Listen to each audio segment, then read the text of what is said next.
Remercions d'être ici ce matin pour prendre part au point de presse que va tenir d'un moment à l'autre le professeur Vincent Moulengi Bokosso.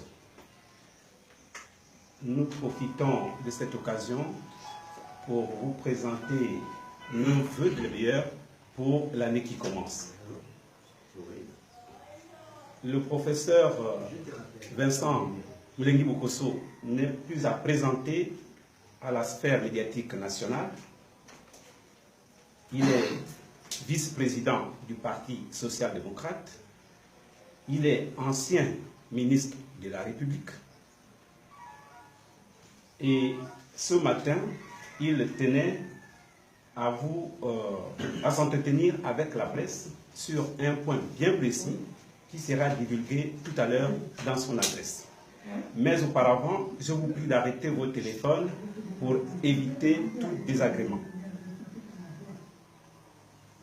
Mesdames et messieurs, chers compatriotes, le Gabon, notre pays, se trouve à un tournant décisif de son histoire politique. Le peuple gabonais a soif d'alternance et de changement. Cela ne sera possible que s'il tient lui-même le gouvernail de son propre destin. Un rassemblement de toutes les forces du progrès est nécessaire pour satisfaire l'idéal actuel du peuple gabonais, à savoir la désignation d'un candidat unique de l'opposition pour l'élection présidentielle de 2016.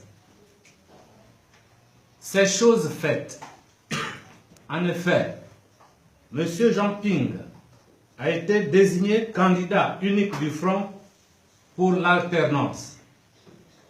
C'est le moment où le peuple gabonais va évaluer le degré de patriotisme et d'humilité des hommes et femmes politiques de l'opposition. C'est le moment aussi où ce même peuple saura si ces derniers combattent réellement pour l'alternance ou s'ils veulent seulement mettre en avant leur ego et leurs contradictions personnelles. Ceux-ci ne peuvent pas être au-dessus des contradictions qui opposent le peuple gabonais à la gouvernance chaotique actuelle du pays.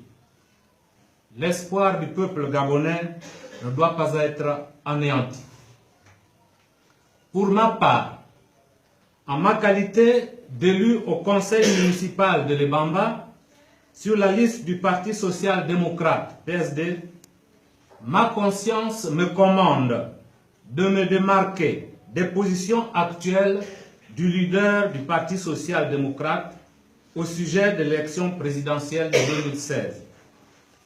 Pour des raisons d'éthique politique, pour annihiler aussi toute ambiguïté et pour me permettre d'agir librement, j'ai donc décidé, premièrement, de retirer ma sympathie au Parti social-démocrate.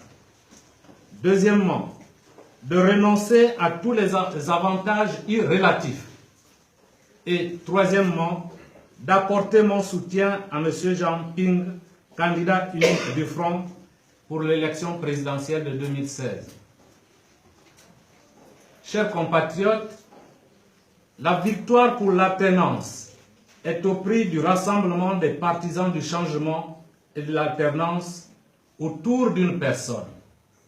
Cet homme ou cette femme doit présenter des gages de crédibilité absolue dans tous les domaines, auprès de toutes les forces, visibles et occultes, qui, de près ou de loin, vont participer au choix du futur président de la République gabonaise. Jean Ping est pour ma part le meilleur candidat du moment. Je vous remercie. L'intérêt particulier. C'est-à-dire que l'intérêt général doit englober l'intérêt particulier. Les deux vont ensemble. Là, j'ai tout simplement voulu être en bonne conscience avec ce que je pense. il serait incongru que je dise j'appartiens au Parti socialiste, qui a au parti social-démocrate, qui a un candidat, et que je puisse soutenir quelqu'un d'autre. Là, il y a quelque chose qui ne va pas. Donc, pour être logique, je préfère me désengager du Parti social-démocrate pour soutenir librement M. Jean-Ping. Évidemment, vous dites, vous avez calculé, est-ce qu'à l'avenir, est-ce que... Mais mon cher ami, la politique, c'est un jeu de calcul. Celui qui dira qu'il ne fait pas les calculs ment. Les calculs à la fois pour l'intérêt personnel et pour l'intérêt du peuple. Moi, je crois que pour la situation du moment actuel, Ping est à même d'essayer de nous amener l'alternance au Gabon. Maintenant, l'alternance, qui dit alternance, ne dit pas forcément le changement. Il y a deux luttes. Il y a l'alternance, le changement d'homme d'abord, le changement d'homme, ensuite le changement de politique. Ça vient, l'un vient après l'autre. Mais pour moi, ce qui me préoccupe pour le moment, c'est d'abord de changer d'équipe, parce qu'il n'est pas concevable que dans un pays multi-ethnique comme le nôtre, que le pouvoir soit conservé par une seule famille. Dans ce cas, permettez-moi de rebondir. Qu'est-ce que vous reprochez alors à votre ancien parti, ou alors au président de votre parti? Avez-vous essayé de tenir ce débat de façon démocratique au sein même de vos formations politiques avant de prendre cette décision, ou alors vous faites simplement une fuite en avant? Je ne reproche rien politiquement à M. Pierre Claver, à Moussa. Je vous ai dit tout à l'heure que je voulais seulement être en règle avec mes positions. C'est tout. M. Maranga veut se présenter à la candidature. Je ne suis pas d'accord avec sa position. C'est pourquoi, pour qu'il n'y ait pas de frottement, je préfère qu'on se sépare. Pour que chacun évolue de son côté tranquillement. De toute façon, nous sommes tous dans l'opposition. Nous travaillons tous pour l'alternance. Autre question, la dernière. Je vous ai rappelé tout à l'heure qu'il ne s'agissait pas d'une conférence de presse, mais plutôt d'un point de presse. Nous avons ouvert la brèche, il faut qu'on la referme aussitôt. Oui, les deux dernières questions. Monsieur Jean-Hilaire Bitegué, c'est l'aîné. Monsieur Ivoyolo, vous attendez un tout petit peu. Monsieur le ministre, aujourd'hui, ce qui est un peu gênant, c'est qu'à la fois on parle d'une opposition, mais en réalité, on constate que c'est plutôt des oppositions. Dans quelle opposition militez-vous? C'est effectivement gênant de voir ce panier à crabe. La seule opposition pour laquelle je milite, c'est l'opposition du changement.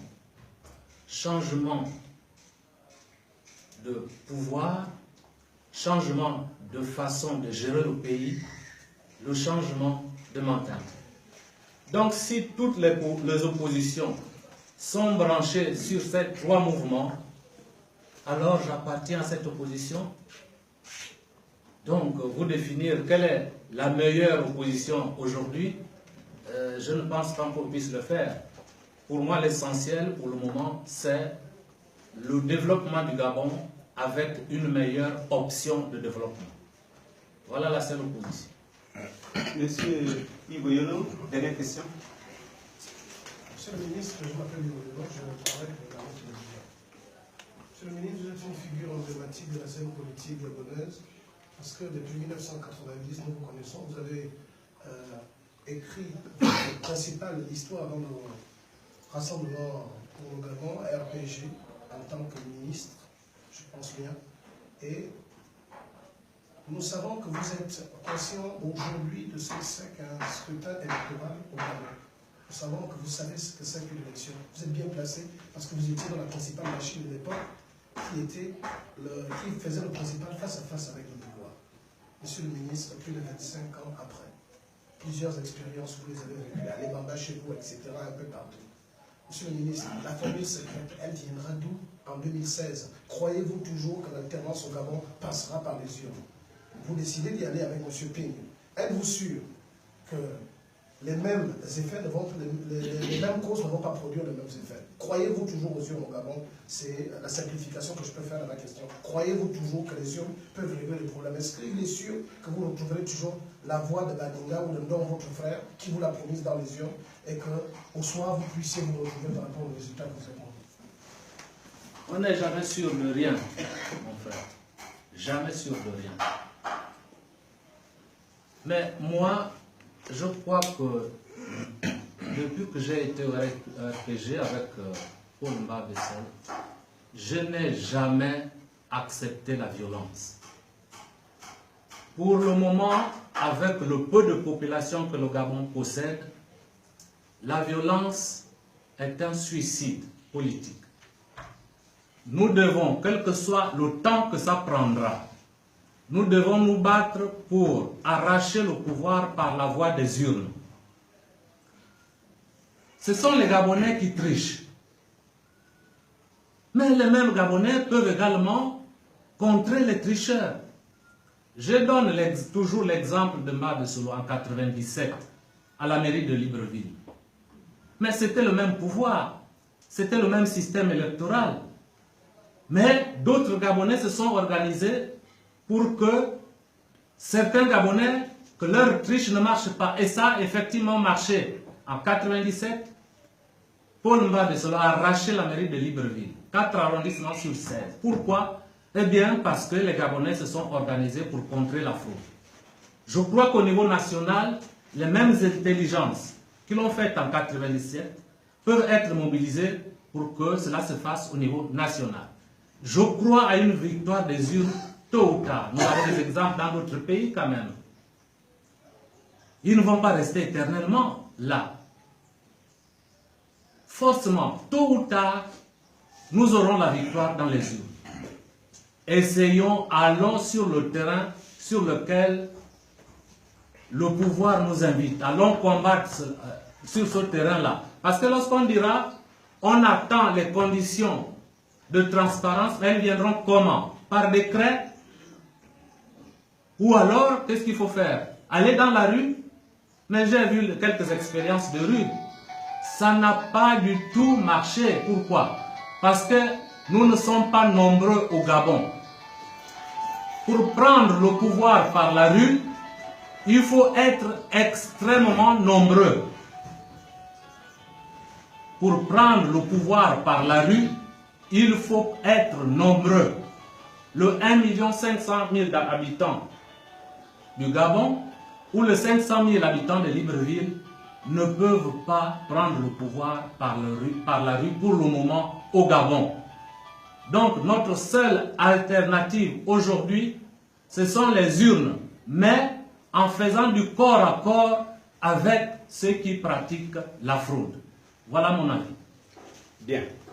Après cet échange fructueux, mesdames et messieurs, chers frères, chers confrères, chers consoeurs, c'est ainsi que prend fin ce point de presse. Mais comme nous sommes des Bantous, nous n'allons pas vous laisser partir comme ça.